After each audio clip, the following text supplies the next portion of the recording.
So hello everyone.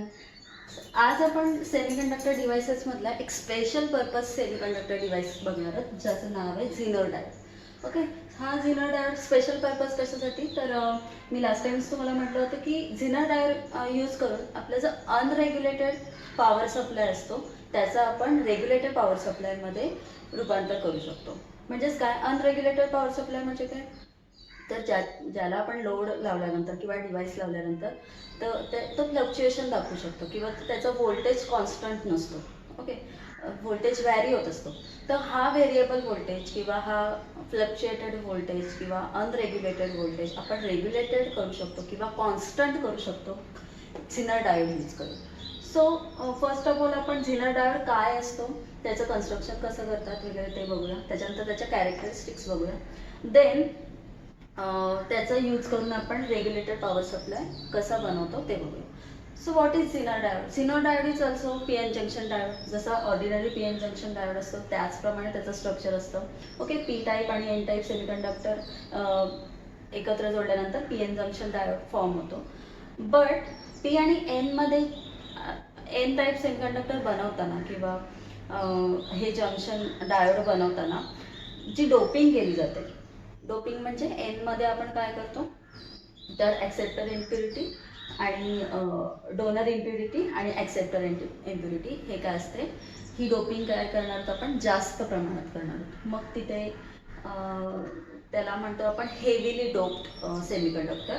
आणि heavily doped semiconductor use करून झिनर diode बनवला जातो. ओके, जसं त्याचा यूज असेल. देन झिनर डायोडचं सिम्बॉल जस्ट थोडं वेगळं आहे.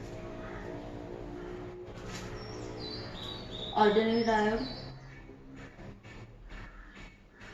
चं सिम्बॉल असं होतं. हा पी टाईप, एन टाईप किंवा ॲनोड आणि कॅथोड, जस्ट त्याला सिम्बॉलिकली रिप्रेझेंट करताना असं क्रॉस लाईन्स आपण देणार आणि ह्याला काय म्हणणार झिनर डायोड. ओके, फक्त डिफरंट काय तर ह्या दोन क्रॉस वायर्स. ठीक आहे. देन झिनर डायोड वर्क कोणत्या पोझिशनमध्ये होतो किंवा कोणत्या बायसिंगमध्ये होतो. ठीक आहे, तर आपण फॉरवर्ड बायसिंग आणि रिव्हर्स बायसिंग पी एन जंक्शनच्या शिकलेल्या पी एन जंक्शन डायोडच्या ऑर्डिनरी. हा जो झिनर डायोड आहे तो सेम फॉरवर्ड बायसिंग जर आपण केलं, फॉरवर्ड बायसिंग म्हणजे काय, पीला आपण पॉझिटिव्ह पोलॅरिटी आणि एनला निगेटिव्ह पोलॅरिटी. जर असं असेल तर मग same as our P N junction diode, ordinary P N junction diode सारखा हा वर्क करतो. म्हणजे ह्याचं जर वर्किंग बघितलं तर सुरुवातीला काय व्होल्टेज, जसं करंट वाढत जातोय तसं व्होल्टेज तुमचा हळूहळू वाढेल. But at the breakdown voltage, forward breakdown voltage तो ड्रास्टिकली असा वाढत जाईल. Okay, so this is the forward breakdown voltage और फॉरवर्ड क्रिटिकल व्होल्टेज. तर ह्याच्यानंतर तुमचा जो करंट आहे तो ड्रास्टिकली वाढणार आहे फॉरवर्ड ब्रेकडाऊन व्होल्टेज नंतर. But our zener diode is work in a reverse breakdown voltage. Okay, so reverse breakdown व्होल्टेजमध्ये किंवा रिव्हर्स बायसिंग आपण कसं करतो, तर पीला आपण निगेटिव्ह पोलॅरिटी आणि एनला पॉझिटिव्ह पोलॅरिटी. ठीक आहे. सो ऑर्डिनरी डायोडमध्ये काय होतं आहे, तुमची ॲट अ जंक्शन जेव्हा आपण पोलॅरिटी किंवा एक्सटर्नल व्होल्टेज देतोय, तर त्यानंतर आपल्या सगळ्यांना माहिती आहे की ॲट द जंक्शन इथे डिप्लेशन लेअर फॉर्म होते. सो पीमध्ये तुमचे निगेटिव्ह आयन्स असतात आणि होल्स असतात. Okay, holes and negative ions. Then N टाईप्समध्ये आपले पॉझिटिव्ह आयन्स असतात आणि काय असतात इलेक्ट्रॉन्स, जे electron hole hole pair generate झालेले असतात. ठीक आहे. देन जेव्हा आपण पोलॅरिटी देतोय, एक्सटर्नल व्होल्टेज अप्लाय करतोय, तेव्हा जंक्शनच्या इथे काय होतात, आता ठीक आहे, इथे बघा हे पॉझिटिव्ह निगेटिव्ह आयन्स आहेत, इकडे पॉझिटिव्ह आयन्स आहेत. सो हे काय होणार, एकमेकांना अट्रॅक्ट करणार, अपोजिट चार्ज असल्यामुळे ते अट्रॅक्ट होणार. सो सगळे हे निगेटिव्ह जे चार्ज आहेत ते असे जंक्शनला फॉर्म होतील आणि पॉझिटिव्ह चार्ज पुन्हा जंक्शनकडे या निगेटिव्ह चार्जकडे अट्रॅक्ट होतील.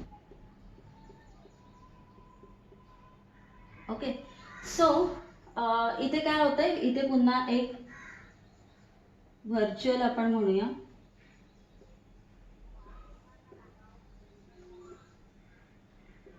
की इलेक्ट्रिक फील्ड जनरेट होते. ओके, इलेक्ट्रिक फील्ड जनरेट होते at the P N junction. So इथे ही गर्दी होते ना तुमच्या पॉझिटिव्ह आयन्सची आणि निगेटिव्ह आयन्सची. त्याच्यामुळे हे जे आपल्याला माहिती आहे करंट जेव्हा फ्लो व्हायला पाहिजे तेव्हा करंट कसा फ्लो होणार, तर हे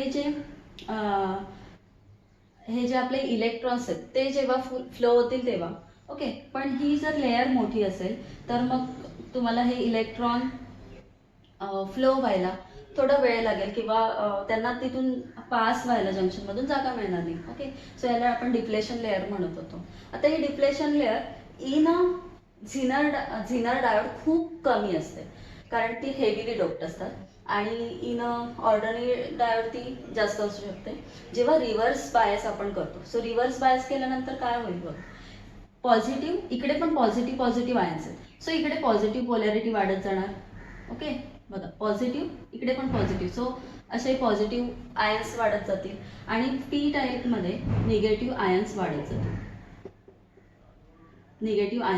जातील.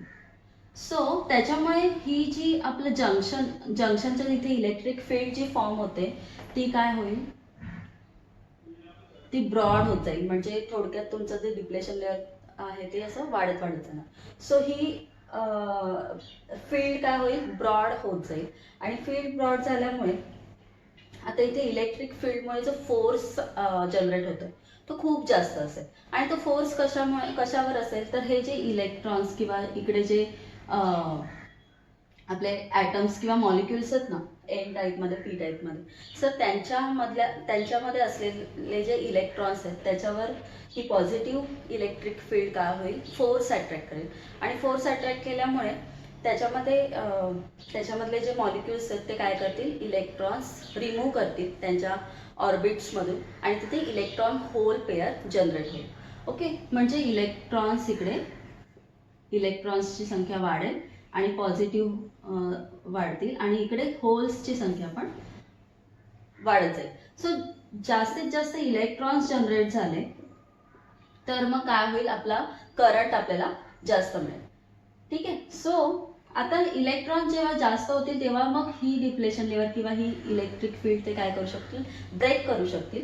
आणि मग ती ब्रेक करण्यासाठी अप्लाइड व्होल्टेज आपल्याला काहीतरी लागणार आहे. ओके, अप्लाइड व्होल्टेज काहीतरी लागणार आहे, त्याला म्हणतो आपण. आता हा क्रिटिकल व्होल्टेज की एवढा व्होल्टेज आपल्याला द्यावाच लागेल. हे जे जंक्शन आहे, जंक्शनच्या जवळ ही डिप्लेशन लेअर फॉर्म झाली ती ब्रेक डाऊन करण्यासाठी तिथे तेवढे इलेक्ट्रॉन्स फॉर्म होणं गरजेचं आहे. ओके, सो इलेक्ट्रॉन्स जेवढे जास्त फॉर्म होतील, इलेक्ट्रॉन होल पेअर जेवढ्या जास्त जनरेट होतील तेवढं जास्त करंट तिथे फ्लो होऊ शकतो. सो या क्रिटिकल व्होल्टेजला काय होईल, तर जेवढे रिक्वायर्ड तेवढे इलेक्ट्रॉन जनरेट होतील आणि त्याच्यानंतर तुमचं करंट म्हटलं ड्रास्टिकली वाढत जाणार. ठीक आहे. सो बघा हा ब्रेकडाऊन व्होल्टेज आहे ना, याला क्रिटिकल व्होल्टेज. आता हा रिव्हर्स बायसिंग म्हणून त्याला रिव्हर्स क्रिटिकल व्होल्टेज और रिव्हर्स ब्रेकडाऊन व्होल्टेज म्हणणार. रिव्हर्स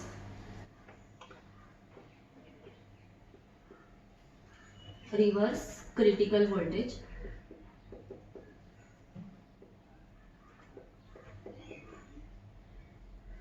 और breakdown voltage, reverse breakdown voltage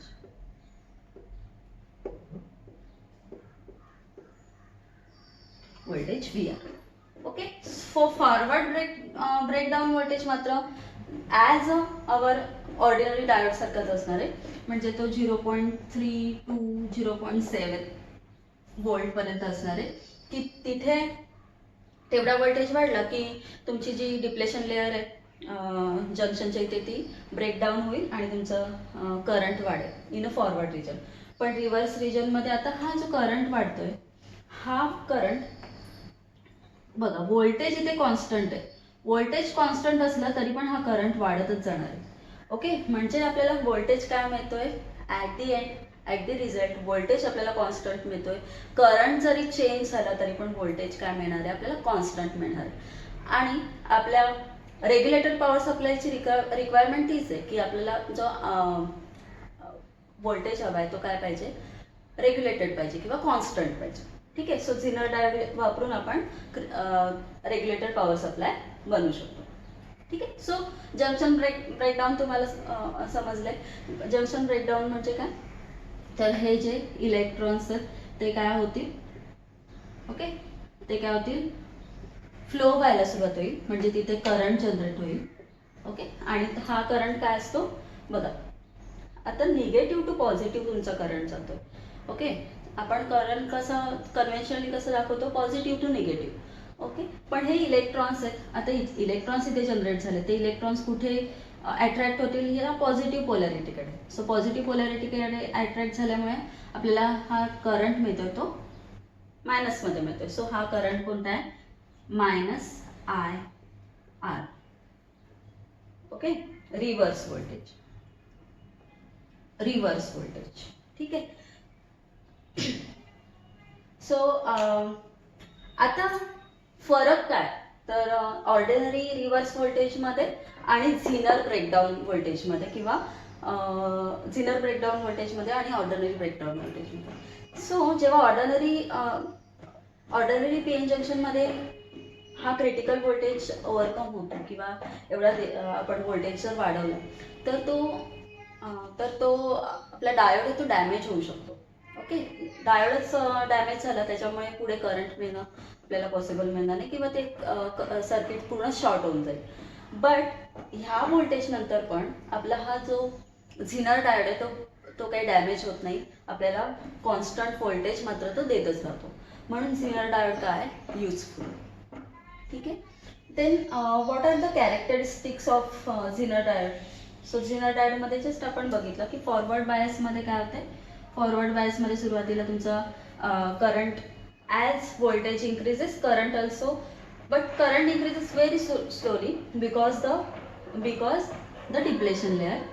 okay, but at a critical voltage पर्यंत जर आपला व्होल्टेज आला, म्हणजे 0.3 to 0.7 वोल्टपर्यंत व्होल्टेज आला, तर मग काय होऊ शकतं, ही रेंज ठरलेली आहे सिलिकॉनसाठी, जर्मेनियमसाठी वेगवेगळा ब्रेकडाऊन व्होल्टेज असू शकतो. सो इथून तुमचा मात्र current as voltage increase, current also increase. ठीक आहे, forward characteristic is same for the zener diode also. Then reverse ब्रेकडाऊनमध्ये ही रिव्हर्स ब्रेकडाऊन व्होल्टेज खूप महत्त्वाचं आहे.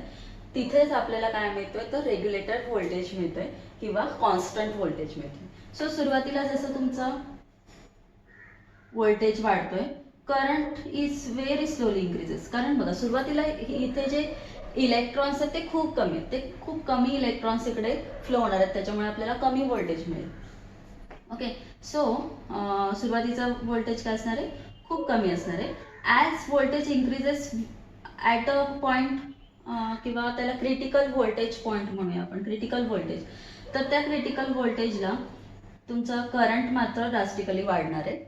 ओके, आणि तो इन्क्रीज होत राहणार आहे. So this current is called a reverse current, आणि this voltage V R is called a reverse breakdown voltage or critical voltage. Okay, आणि मग या क्रिटिकल व्होल्टेजला व्होल्टेज आता कॉन्स्टंट राहणार आहे.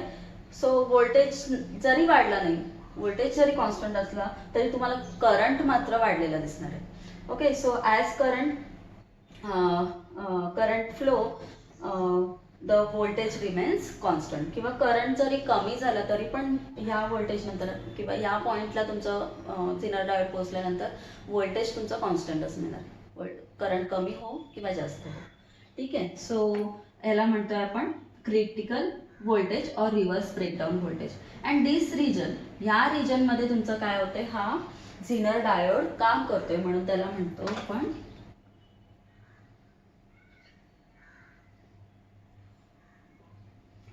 Breakdown region, zener breakdown region.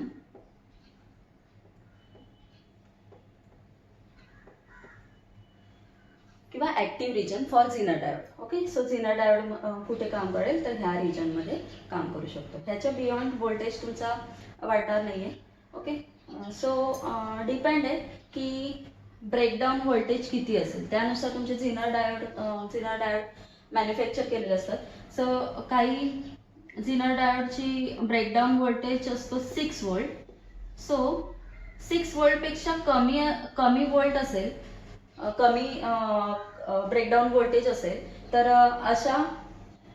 असे जे झिनर डायोड आहेत ते झिनर ब्रेकडाऊन व्होल्टेज त्याला म्हणतो आपण, झिनर किंवा ब्रेकडाऊन रिजनमध्ये काम करतात. ओके, किंवा त्या ब्रेकडाऊनला झिनर ब्रेकडाऊन म्हणतो किंवा रिव्हर्स ब्रेकडाऊनला या ठिकाणी झिनर ब्रेकडाऊन असा वर्ड वापरू शकतो. ठीक आहे, सो 6 वोल्टपेक्षा कमी व्होल्टेज रिव्हर्स ब्रेकडाऊन व्होल्टेज असेल तर तो जो झिनर डायोड आहे तो झिनर ब्रेकडाऊन मध्ये काम करेल. आणि 6 वोल्टपेक्षा जर जास्त व्होल्टेज असेल, ओके, जास्त व्होल्टेज काय ब्रेकडाऊन व्होल्टेज जर 6 वोल्टपेक्षा जास्त असेल असे झिनर डायोड ॲव्हलन्स ब्रेकडाऊन मध्ये काम करतात. ठीक आहे, so this is the construction of zener diode. Then junction breakdown, zener breakdown आपण कशाला म्हटलं ते बघितलं. त्याच्यानंतर झिनर डायोडच्या कॅरेक्टरिस्टिक्स बघितलं. Forward characteristics is same for ordinary P N junction diode and zener diode, but reverse characteristics are different because at the critical voltage ordinary जो diode असतो तो काय होऊ शकतो, डॅमेज होऊ शकतो. पण झिनर डायोडची डोपिंग जास्त असल्यामुळे झिनर डायोड मात्र ब्रेकडाऊन होऊ काय म्हणतो आपण, डॅमेज होत नाही. आणि त्यामुळे आपल्याला तो काय देतोय, कॉन्स्टंट व्होल्टेज देतोय किंवा रेग्युलेटेड व्होल्टेज देतोय. ठीक आहे, सो नाव आपण हा झिनर डायोड यूज करून आपलं रेग्युलेटेड पॉवर सप्लाय कसं कन्स्ट्रक्ट करणार ते बघणार.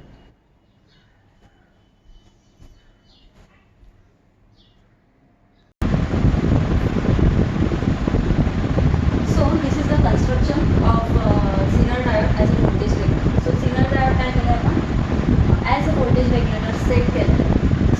जसं मी म्हटलं झिनर डायोड काय करतो तर रिव्हर्स बायसमध्ये काम करतो. सो रिव्हर्स बायस म्हणून आपल्याला काय करावं लागेल, झिनर डायोडची बरोबर रिव्हर्स बायसमध्ये आहे ते चेक करायचं. सो पॉझिटिव्ह टर्मिनल व्होल्टेज, आता हा अनरेग्युलेटेड इनपुट व्होल्टेज असेल तर आपल्याला रेग्युलेटेड आउटपुट व्होल्टेजमध्ये कन्वर्ट करायचं. ओके, सो इनपुट व्होल्टेजचं पॉझिटिव्ह जे टर्मिनल आहे ते झिनर डायोडच्या निगेटिव्हला किंवा ला जायला पाहिजे, एन रिजनला जायला पाहिजे किंवा कॅथोडला जायला पाहिजे.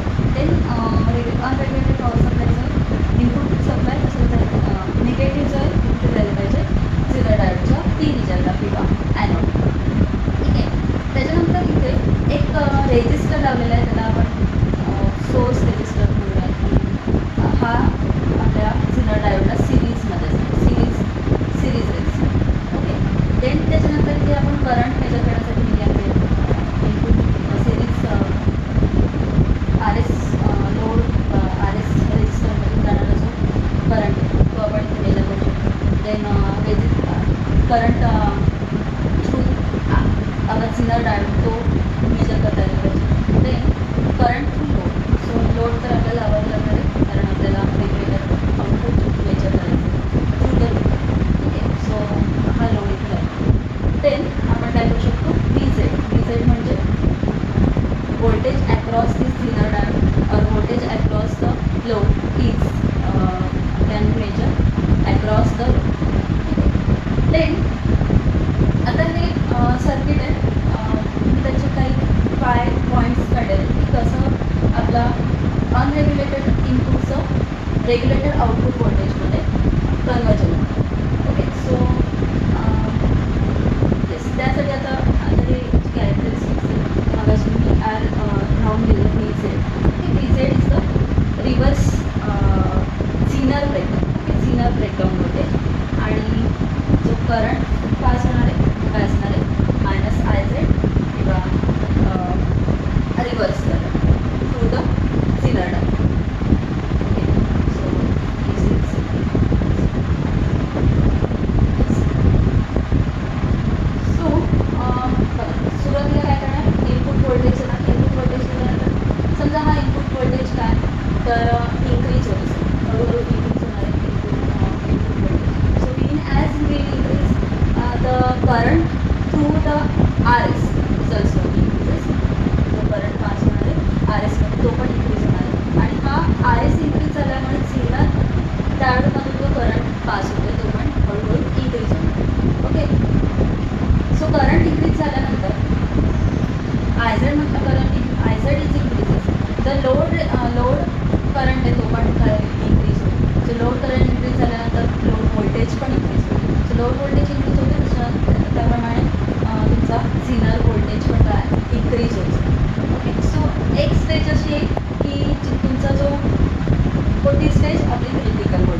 झेड इंक्रीजेस म्हणजे व्होल्टेज तुमचं काय होईल मायनस व्ही झेड किंवा रिव्हर्स ब्रेकडाऊन व्होल्टेज होईल. सो त्यानंतर इथून जो करंट पास होणार आहे तो खूप जास्त इन्क्रीज होणार आहे.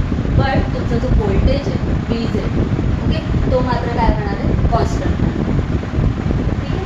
आणि ह्याच्यामध्ये इनपुट व्होल्टेजमध्ये आता हे अनरेग्युलेटेड आहे त्याच्यामध्ये जे फ्लक्च्युएशन्स ओके थोडेसे जे फ्लक्च्युएशन असतील ते काय करेल हा जो सिरीज रेजिस्टर्स लागला तो ॲब्सॉर्ब करेल. ते फ्लक्च्युएशन काढून टाकण्याचा हा आपण फोन करतो आर्स. सो त्याच्यामुळे तुम्हाला जो व्होल्टेज अक्रॉस द लोड और व्होल्टेज अक्रॉस झिनर डायोड जो मिळतो तो काय मिळतोय कॉन्स्टंट. ठीक आहे. सो कॉन्स्टंट कधी मिळेल जेव्हा क्रिटिकल व्होल्टेजपर्यंत तुमचं व्होल्टेज आल्यानंतर त्याच्या आधी तुमचं करंट थोडं वाढेल त्याप्रमाणे तुमचं व्होल्टेज पण थोडं वाढणार आहे व्ही पण वाढणार आहे. But at critical voltage stage is over your current as your current increases your voltage remains constant. ठीक आहे. So if your current change I Z change V Z is constant. ठीक आहे. सो रेग्युलेटेड पॉवर आपल्याला मिळणार. So voltage तुम्हाला constant.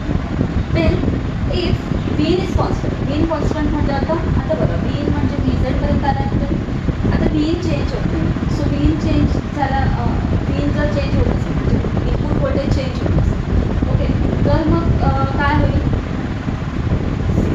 Voltage V in not change I S असो I S पण change होणार नाही कारण आर एस आपला कॉन्स्टंट आहे.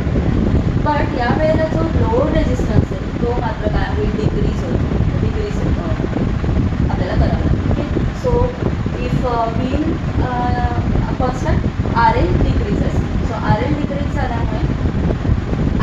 झाल्यामुळे इथला जो आय एल आहे करंट तो काय होणार आहे डिक्रीज होणार. सो करंट डिक्रीज झाल्यामुळे व्ही झेड किंवा व्ही झिरो व्ही आउट मात्र डिक्रीज होणार. ओके. सो आय एल काय केलं V in constant. So input voltage constant but R L is decreases as RL decreases our IL म्हणजे current passing through our RL load resistance तो काय होणार आहे increase होणार आहे. त्याच्यामुळे तुमचं व्ही झेड आणि व्ही आउट म्हणजे काय होणार आहे इन्क्रीज होणार आहे किंवा load voltage through load is increases आणि त्याच्यामुळे आपला zener voltage V Z across the zener diode हा पण काय होणार आहे इन्क्रीज होणार. ठीक आहे. Then but V Z not load is increase load voltage is increases पण लोड व्होल्टेज कुठपर्यंत इन्क्रीज होईल व्ही झेडपर्यंत. ओके. सो व्ही झेड जोपर्यंत आला त्याच्यानंतर मात्र तुमचा हा व्होल्टेज वाढणार आहे तो काय राहणार आहे कॉन्स्टंट राहणार. ठीक आहे. सो ही एक कंडिशन झाली. सुरुवातीला काय केलं आपण व्होल्टेज इनपुट व्होल्टेज इन्क्रीज केला. सो इनपुट व्होल्टेज इन्क्रीज केल्यानंतर आपल्याला काय मिळतं तर आय झेड चेंज होतो आहे current through the zener diode is change आणि चेंज झाल्यानंतर मग एक क्रिटिकल कंडिशन येते की व्ही झेड कॉन्स्टंट होतं आणि सो त्याच्यानंतर मग मात्र आपण आय झेड जरी चेंज होत असला म्हणजे व्हीन जरी इन्क्रीज झाला आय झेड जरी चेंज झाला okay V in increases I Z increases but your V Z is constant. Okay. Second condition घेतली आपण व्हीन कॉन्स्टंट म्हणजे की हा जो इनपुट व्होल्टेज आहे तोच आपण कॉन्स्टंट केला तो इन्क्रीज करत नाही बट आय एल मात्र डिक्रीज होतो. सो आय एल डिक्रीज झाल्यामुळे ते दोन कंडिशन घेऊ शकतो. एक तर व्ही इन्क्रीज करू शकतो आर एल कॉन्स्टंट ठेवू शकतो. एक तर व्ही इन कॉन्स्टंट ठेवून आर एल आपण किंवा लोड रेजिस्टन्स आपण काय करू शकतो डिक्रीज करू शकतो. सो आर एल जेव्हा डिक्रीज होईल ओके व्ही कॉन्स्टंट असेल त्यावेळेला पण काय होईल I L okay I L मात्र इन्क्रीज होईल. So as I L increases V naught किंवा लोड हा जो आउटपुट व्होल्टेज आहे ना किंवा voltage across the load is also increases. Okay. कुठपर्यंत इन्क्रीज होईल तर व्ही झेड क्रिटिकल स्टेज येईल त्याच्यानंतर व्ही झेड आल्यानंतर हा जो लोड व्होल्टेज आहे तो पण कॉन्स्टंट राहील. As load voltage is constant that means our voltage across the zener diode is also constant. So तेव्हा काय मिळालं आपल्याला V Z is equal to load voltage किंवा output voltage. Okay. So this is the two conditions for the regulated power supply or regulated voltage through the zener diode. जर आता आपण काय केलं की नो लोडच लावला नसतं, R L is no there, then R L is equal to zero. So R L zero असल्यामुळे तुमचा आय एल पण काय होईल, झिरो होईल. सो आय एल झिरो त्याच्यामुळे जी पॉवर आहे, so power is watt, P is equal to power, या सर्किटमधली जी पॉवर आहे, power is equal to I in T. So I is equal to zero, that means the power is in this circuit is decreases or dissipated, किंवा ते load नसल्यामुळे ती जी power आहे ती डिस्ट्रॉय होऊ शकते, डिसिपेट होऊ शकते. ठीक आहे. So there should be load there. So then next point आहे voltage constant at the breakdown voltage. So see voltage, या ब्रेकडाऊन व्होल्टेजला काय आहे, व्ही झेड काय असणार आहे, कॉन्स्टंट असेल. ओके. सो कोणतीही आय झेड, जसं आपण म्हटलं आय झेड जरी चेंज होत असला, ओके, आय झेडची व्हॅल्यू कमी होत असते किंवा वाढत असते. जर तुमचा व्होल्टेज व्ही झेडपर्यंत आला, ब्रेकडाऊन व्होल्टेजपर्यंत आला किंवा क्रिटिकल व्होल्टेजपर्यंत आला, तर त्याच्यानंतर मात्र करंट तुमचं इन्क्रीज हो, डिक्रीज हो, चेंज हो, बट सगळ्या व्हॅल्यूसाठी तुमचा व्ही झेड मात्र काय होणार आहे, आपला कॉन्स्टंट. सो अनरेग्युलेटेड इनपुट आपल्याला रेग्युलेटेड आउटपुटमध्ये मिळू शकते दोन कंडिशनमध्ये. एक कंडिशन कुठली, व्ही तुमचा चेंज होत असेल, व्ही चेंज, त्याच्यामुळे तुमचा आय एस चेंज होईल, आय एस चेंज झाल्यामुळे आय झेड चेंज होईल. ओके. आय झेड चेंज होत असताना तुमचं व्ही झेड किंवा लोडच्या अक्रॉस जो व्होल्टेज आहे, व्ही नॉट चेंज किंवा इन्क्रीज होत जाईल, बट कुठपर्यंत इन्क्रीज होईल, V naught is equal to V Z येईल. सो व्ही नॉट, एकदा व्ही नॉट किंवा output voltage is equal to V Z आला की त्याच्यानंतर मात्र हा व्ही नॉट वाढणार नाही आहे, तर त्याची व्हॅल्यू काय राहील, कॉन्स्टंट राहील, ती किती असेल, व्ही झेड येईल. ओके. सो आपण त्याला मायनस साईन दिले, minus because reverse breakdown voltage, reverse बायसमध्ये हा आपला डायोड काम करतो, एक्झिलर डायोड काम करतो. सो व्ही झेड कॉन्स्टंट राहणार आहे जरी पण तुमचा I Z, okay, I Z म्हणजे current through our zener diode जरी चेंज होत असला तरी पण काय होणार, तुमचा व्ही झेड मात्र कॉन्स्टंट राहणार. आणि मग त्याला रेग्युलेटेड आउटपुट किंवा रेग्युलेटेड पॉवर सप्लाय आपण म्हणू शकतो. ओके. जर आपण हा लोड लावला नाही तर मात्र काय होईल, तर तुमची पॉवर डिसिपेट होऊ शकते. नेक्स्ट दुसरा आपण कंडिशन घेतली की व्ही, म्हणजे तुमचा हा इनपुट व्होल्टेज जर कॉन्स्टंट असेल तर आर एल मात्र डिक्रीज व्हायला पाहिजे. सो इनपुट व्होल्टेज तुम्ही कॉन्स्टंट ठेवत असाल किंवा कॉन्स्टंट असेल आपला, तर आर एल आपल्याला डिक्रीज करावं लागेल. जर आर एल डिक्रीज झाला तर तुमचा आय एल इन्क्रीज होणार आहे. ओके. आय एल इन्क्रीज होणार आहे. So I L is the current through our load, आणि हा जर इन्क्रीज झाला तर त्याप्रमाणे तुमचा व्ही नॉट म्हणजे current through our load, voltage through our load, तो पण इन्क्रीज होणार. So I L increases, V naught increases. As V naught increases, V Z, so as V naught increase, V naught कुठपर्यंत increase होऊ शकतो, त्याची value V झेडपर्यंत येईल. So V झेडपर्यंत व्ही नॉट इन्क्रीज झाला की त्याच्यानंतर मात्र व्होल्टेज तुमचा वाढणार नाही आहे, तो कॉन्स्टंट राहील आणि करंट तुम्ही वाढू शकतो. ठीक आहे. So voltage V Z is constant for all value of I Z, आणि आपल्याला V Z is equal to काय मिळतो आहे, आउटपुट व्होल्टेज. ठीक आहे. So that is the construction of zener diode or working of zener diode. त्याच्यानंतर आपण थोडंसं वर्कआउट करूया की व्ही झेड आपले हे आय एस, हे करंट आहे ना, आय एस आहे, आय झेड आहे, आय एल आहे, त्याच्यानंतर आर एस म्हणजे रेजिस्टन्स आहे, टी एस आहे. थोडंसं वर्कआउट करूया, त्याच्याने पण आपल्याला क्लिअर होईल की आपल्याला आउटपुट व्होल्टेज म्हणजे तो रेग्युलेटर मिळतो आहे. ठीक आहे.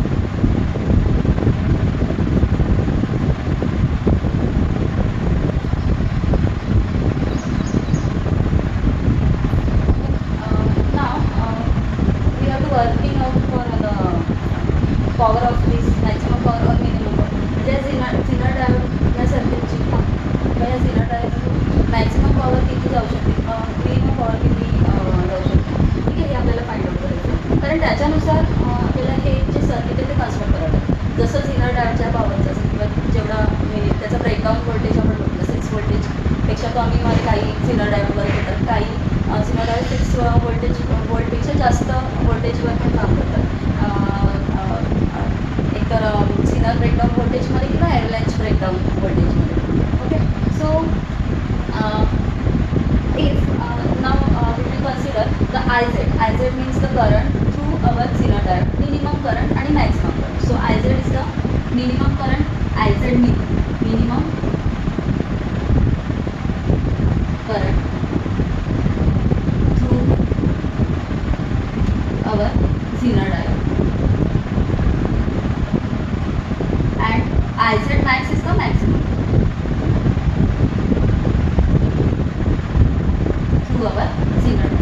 And VZ is what? VZ is the voltage across zener diode, किंवा हा जो आपल्याला ब्रेकडाउन voltage मिळतो, okay, zener breakdown voltage. So VZ is the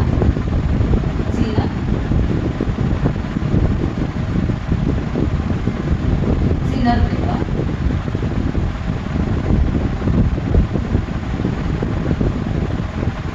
and VS is the voltage across our RS, voltage across RS resistance. Okay, then if we consider current is minimum, when current is minimum, so current minimum असेल तेव्हा VZ आपल्याला काय मिळेल, VS म्हणूया, VS म्हणजे voltage across our RS, करंटचा minimum असेल, current IS is equal to IZ resistance. जर voltage करंट मिनिमम असेल, IZ मिनिमम असेल, okay, then VS is equal to काय मिळेल आपल्याला, IZ minimum into RS. Okay, then what is VZ? VZ voltage. So what is VZ or Vin? What is Vin?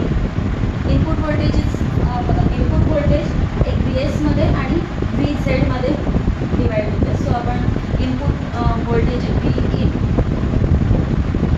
is equal to काय मिळालं आपल्याला, Vin is equal to VS plus VZ. So what is VS? VS is equal to IZ. आता हे जर आपल्याला minimum input voltage किंवा low input voltage मिळतं, low input voltage, okay. So low input व्होल्टेजसाठी VS काय पाहिजे, मिनिमम पाहिजे. सो मिनिमम VS किती आहे, IZ minimum into RS plus VZ plus VZ.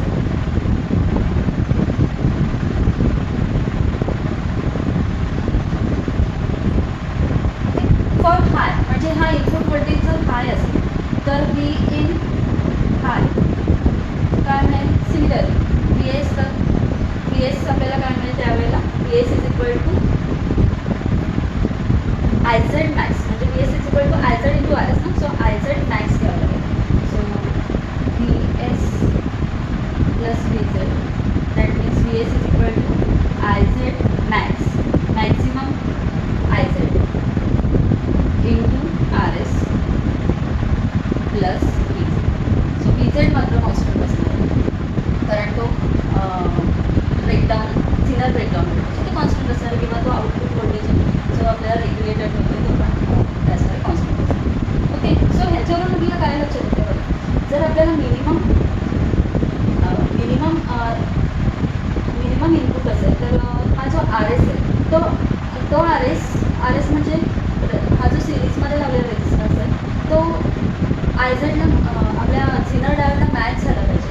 But त्याचप्रमाणे हा जो लोड रेजिस्टन्स आपण इथे लावतो तो पण काय पाहिजे, तर आपल्या झिनर डायोड म्हणजे त्याच्यामधून पास होणारा जो करंट आहे आय आहे तो काय झाला पाहिजे, तर तो मेंटेन ठेवता आला पाहिजे. तो जर खूप जास्त इन्क्रीज झाला, ओके, तर मग मात्र एक लिमिट पण आहे ना त्याला, तर मग मात्र आपला झिनर डायोड होऊ शकतो किंवा डॅमेज होऊ शकतो. सो झिनर डायोडची किती कपॅसिटी किंवा कशी लोडिंग आहे त्याच्यानुसार आपल्याला हा लोड रेजिस्टन्स पण तिथे घ्यावा लागतो. ओके, नो लोड असेल तिथे जर लोड आपण काढून टाकला किंवा मग तिथे इन्फिनिटी लोड लावला तर मग मात्र काय होऊ शकतं, आपला झिनर डायोड ब्रेक होऊ शकतो किंवा डॅमेज होऊ शकतो. सो RLची व्हॅल्यू पण आपल्याला चूज करणं गरजेचं असतं according to this conditions. Okay, so maximum power आपल्याला काय मिळेल, आता power is equal to maximum power. So we know power is equal to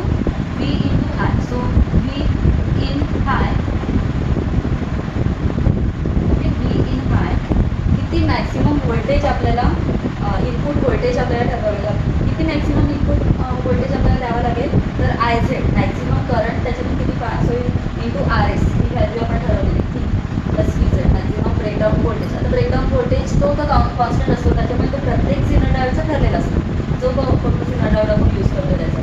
so V Z is constant असतो, त्याच्यामुळे आपल्याला आर एस आणि आय झेड या दोघांची व्हॅल्यू अकॉर्डिंगली काय करावी लागणार आहे, तर चूज करावी लागणार. ओके, आणि अकॉर्डिंगली आय एची व्हॅल्यू पण चूज करावी लागणार. सो मॅक्सिमम पॉवर काय होईल, व्ही इन हाय आर